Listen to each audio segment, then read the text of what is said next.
Hello everyone, this is Skarest bringing you another episode of Skarest on Gaming with a little Super Mario RPG in the background. Where we left off last time is we just got into Rose Town. We're going to go ahead and continue on with our lovely adventure from here. Okay folks, let's go ahead and go over a little bit of what's been going on in the news that I've had over the last week. First off, I just thought it was an interesting article and interesting, you'll find out for my reasoning at least, is that there's been a little bit of a cry going out that the Halo 4 and Assassin's Creed 3 Xbox 360s only have the first disc at Redbox. It will not have the second disc.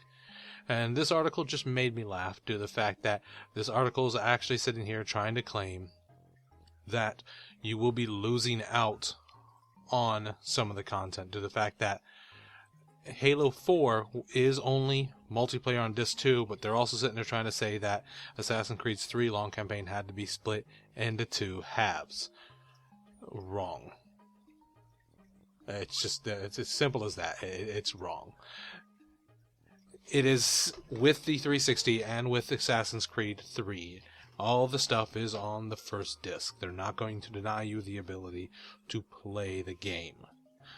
It is second disc, multiplayer only when you go to a Redbox. The reason this article just amused me is due to the fact that there was a lot of assumption, in my opinion. They did later update it with the information, and they're saying that, quote, "This time around, we're cracking at the seams. We have two discs on Xbox. The separation is made around the number of players. The single-player game uses one disc, while the multiplayer game requires the other."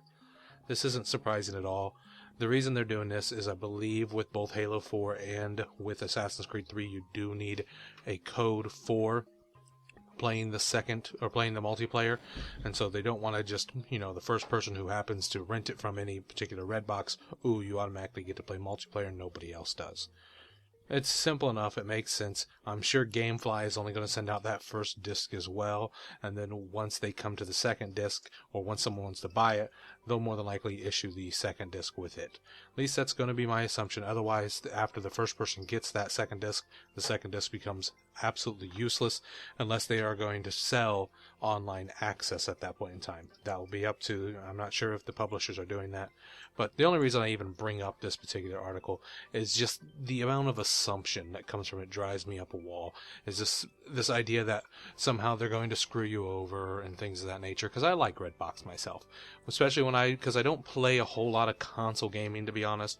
Most of my gaming, if it's anything current, is done on PC. Assassin's Creed 3 I'll end up playing on PC. Halo 4, unfortunately, I won't have that option. But since a game like Halo 4, I'll blow through in a day or two. I like being able to just go to a Redbox, pay $2 a day, keep it for 2, maybe 3 days, be done with it. I don't do enough console gaming to justify a Gamefly subscription, and I definitely don't do enough to justify me going to buy the game when I'm really only interested in the single player. With Halo, I never got into the multiplayer at all. Assassin's Creed is a different story. I enjoy the multiplayer on that one, and Assassin's Creed 3 I'm very, very much so interested in. In fact, I plan on playing that a bit later today after I do this video and do a couple other things. But just my biggest thing is people don't jump to huge conclusions, don't jump to assumptions and things of that nature. Think about things for a moment. In the end, while of course any business's goal is to make money, they also understand that if they screw you, they're not going to make money. That's how it comes down to the end of the days. The greatest thing we can all do is speak with our dollar. And they know that. Because they know that, they're not going to sit there and do something completely stupid like, hey, here's half of a game, you're never going to play the other half through Redbox. Common sense dictates that that's just dumb. Okay, folks, we're going to go ahead and move on here. A little bit of information coming out from EA. EA is going to require an Origin account for online play within the Wii U. This is not surprising in any way due to the fact that you have to have an Origin account for online play now for both the 360 and for the PS3. I don't agree with it in any which way, shape, and or form. I don't like the idea. One, I'm not a big fan of EA as a company. They're not one of those guys that I'm like, ooh, yeah, you guys are wonderful. I think they shifted a great deal from how they used to be to how they are now, with focusing far more on becoming you could almost say the Microsoft of gaming at that point in time, or the Walmart of gaming might be a better way to saying it. Eat up the smaller companies and unfortunately end up destroying them. And I think EA has been doing that for quite some time. There are certain things EA does do perfectly right. This particular Madden 2013 came out alright. 2012 was, in my opinion, garbage. 2013's alright. There's some things they can do to improve it, but they did a decent job on it. But I do not like the idea of the Origin account login, namely to the fact that it will require the same type of gathering of information. EA, we will have to agree with EA to get your email address, your me information. I'm not sure exactly what good that does them, or what they're taking from that, or what actual information that means, but your friends list, your country, your origin, your language, and your date of birth. My two big problems on that are my email address and my friends list. I could care less about the other information. I'm not sure what is included in the me information. That's MII, not ME. But I don't like giving my email address out to everyone on God's green planet, and they don't need my friends list.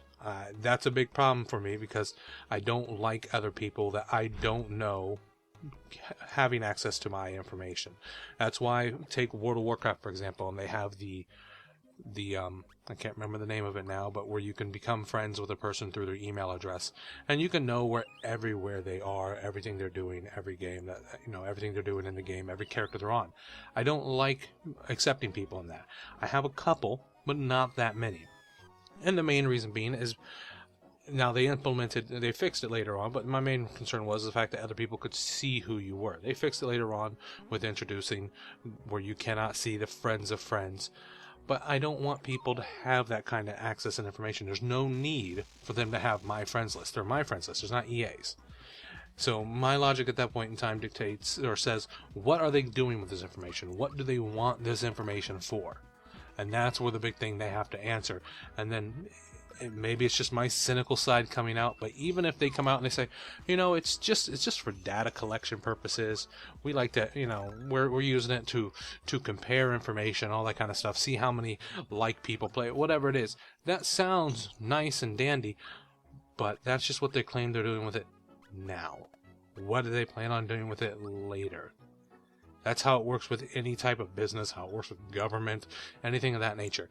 They take that little bit, you give them that little bit of stuff, and he's like, oh, this isn't a big deal. And then we go down to that slippery slope, and we start going down and going down and going down.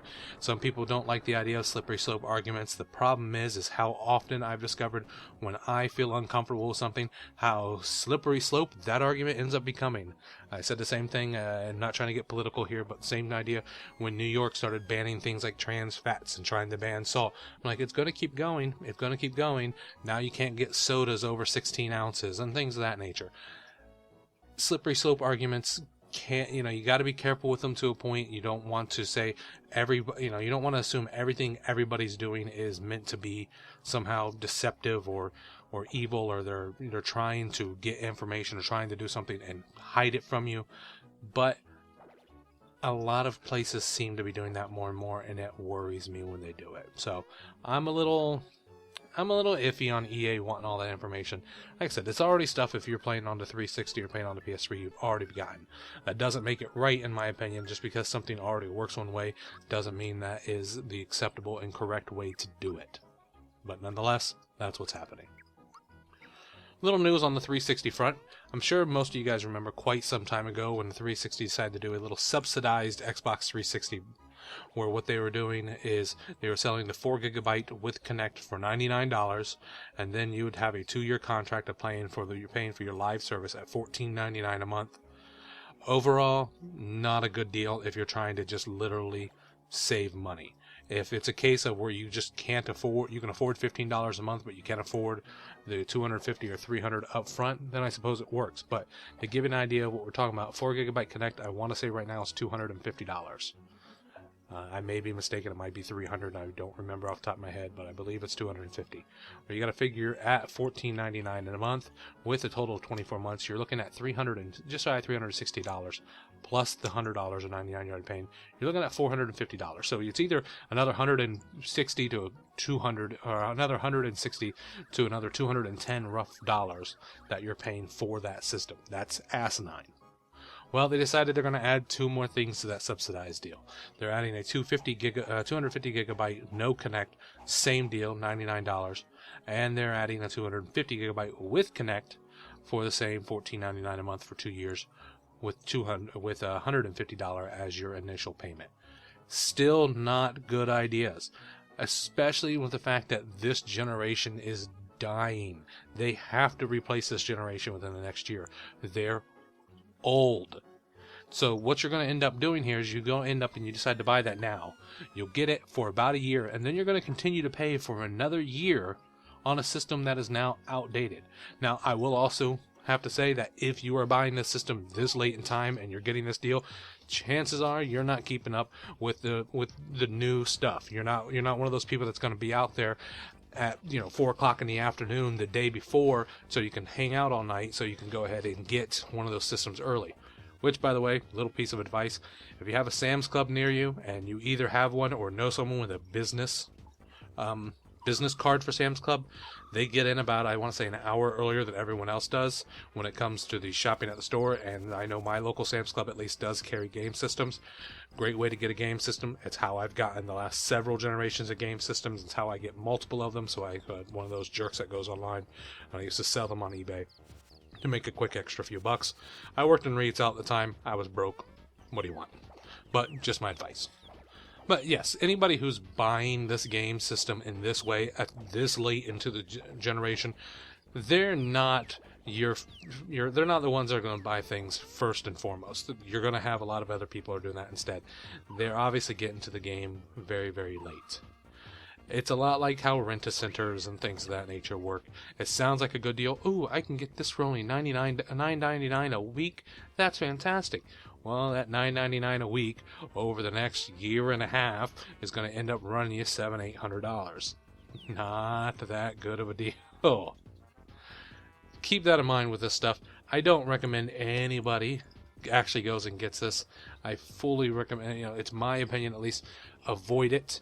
Just buy the game system normally if you can. If you can't afford the game system normally, then I'm afraid to say that you don't need the game system. It's just simple enough, like that. We spend too much money on crap that we can't afford. If you can't go out and afford the $250, don't buy it. It's that simple. If you want to get yourself trapped under something like that, that's insane, in my opinion. Don't do stupid things. Don't get yourself trapped under a bunch of debt. Month-to-month bills, you're thinking, oh, $14.99 a month, not a big a deal. You realize how much that sucks. I mean, at least with me, I would be able to prefer to pay anything up front if I could. If I had the ability to, like, I have my Netflix subscription. I don't think they can. I actually have to look now that I'm thinking about it. I would much prefer to just say, hey, here's the $8 times the 12 months that I have it. Don't bother me for a year. That's my methodology. That's how I do it. When I do WoW, I don't do my month-to-month. I buy it 6 months at a time off of their website, so I don't have to worry about it. I don't like the month-to-month stuff. Maybe it's just me, but I think a lot of people tend to agree with that concept. Leave it be. Don't bother with the month-to-month stuff. Don't try to get trapped into this thing that Microsoft is doing. If you can afford the 360, just go and buy it. If you can't afford to pay for the 360, you don't need it. Just move on. Okay, now we're going on something just a little more, in my opinion, interesting. It's not really all that much of news unless you happen to be a collector of old games. Apparently, someone found an extremely, extremely rare copy of the Atari game Air Raid. Now, Air Raid, very, very rare game, very, very expensive game. Normally, just the cartridge itself sells for about $3,000, okay?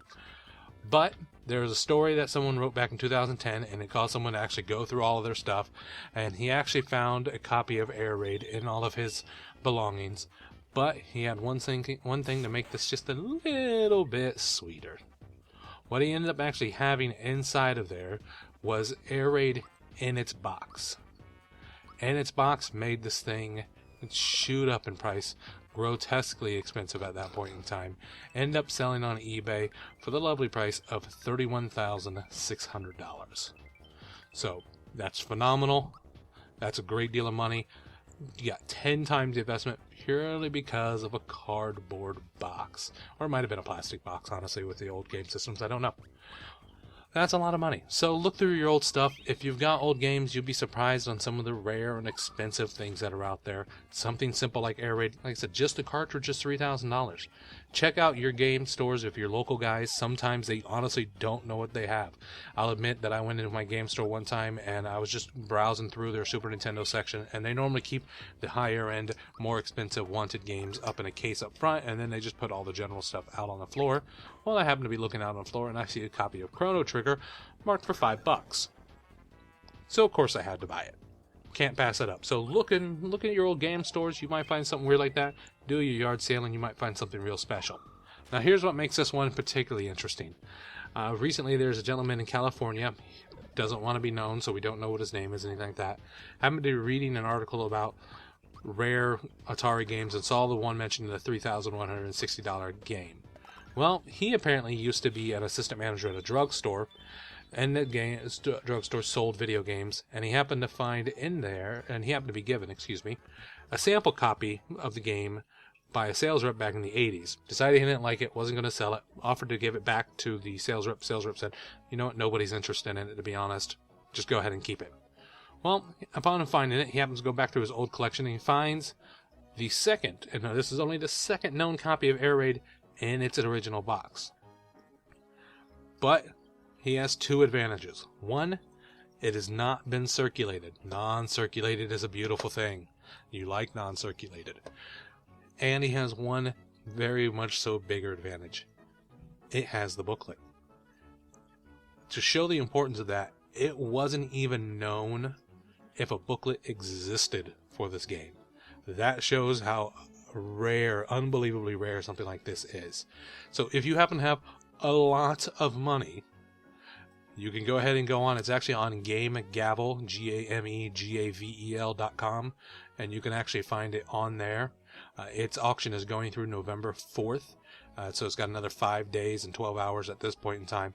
It's currently sitting at $17,850, but like most of these type of auctions, the first 5, 10, 12 days or however long they have the precursor is just to get people's attention, and then after that it's to actually get the bidding at the last hour or so. So if you got a lot of extra money and just like collecting extremely, extremely rare things, this is a great one to pick up. It is the only known complete in box with instruction manual copied of Air Raid. I expect this to go for, needless to say, a few dollars. Okay, folks, that's going to go ahead and do it for me today. I do thank you for watching. I ask you to go ahead and like and favorite the video and also subscribe to the channel. If you have any comments, questions, concerns, anything of that nature, go ahead and leave them in the comments section below. If you have any stories that you have found interesting and want me to take a look at, go ahead and send me a private message on YouTube or leave it in the comment section below. I'll be happy to take a look at it, and if it seems interesting to me at all, I'll go ahead and cover it on here, and of course I'll give credit to anybody who happens to actually bring any stories to my attention. Once again, folks, I do thank you all for watching. Yes, I know how to speak, I promise. And keep on gaming.